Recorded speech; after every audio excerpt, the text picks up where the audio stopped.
और अब बात करेंगे मिथुन राशि की। घर की बेटियों की जल्दी शादी के लिए और उनके सुखी वैवाहिक जीवन के लिए मिथुन राशि वाले किस दिशा में लगाएं तुलसी का पौधा, आइए जानते हैं।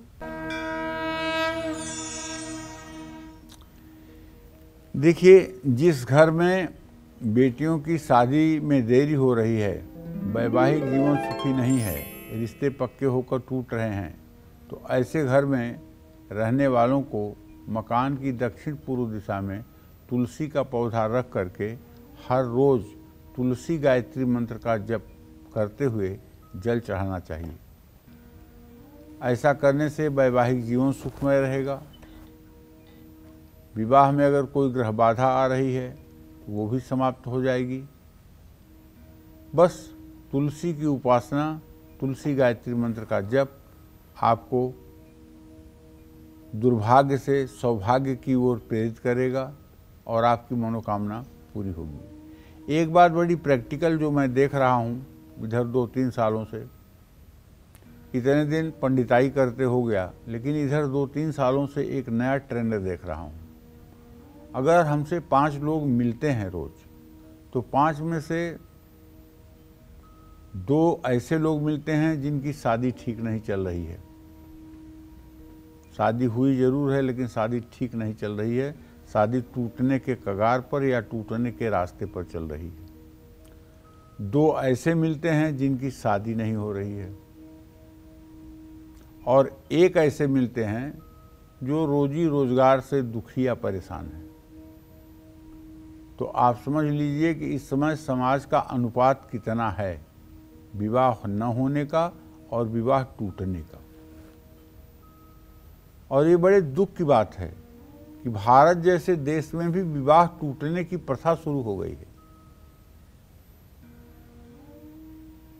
बहुत दुख की बात है, क्योंकि सनातन धर्म में तो द्वितीय विवाह को कोई महत्व ही नहीं है।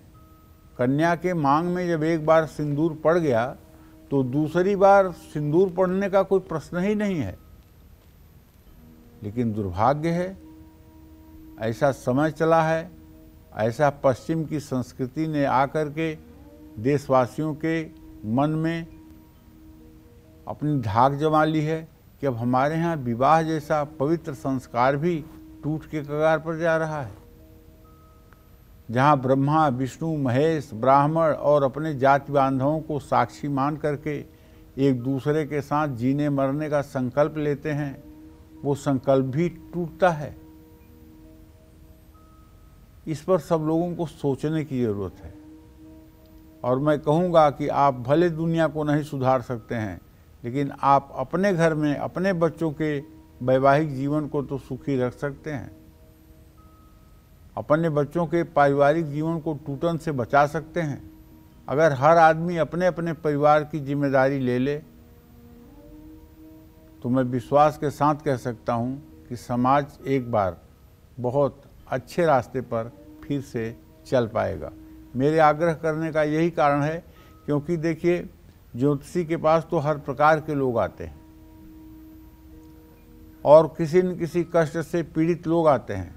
लेकिन इधर बीच जो मैं देख रहा हूँ, जिन लोगों की ज़्यादा संख्या है उसमें 40% लोग विवाह टूटने की स्थिति में हैं, वो लोग आते हैं, और 40% वो लड़के लड़कियां जिनका विवाह नहीं हो रहा है। केवल लड़कियां ही नहीं, लड़के भी जिनका विवाह नहीं हो रहा है। और 20% में बीमारी से ग्रसित लोग, बेरोजगारी से ग्रसित लोग, काम धंधा न करने वाले लोग, इन सब चीज़ों से संबंधित लोग मिलते हैं। तो ये अनुपात अब कुछ ज़्यादा हो गया है, जो समाज के लिए बहुत ही हानिकारक है।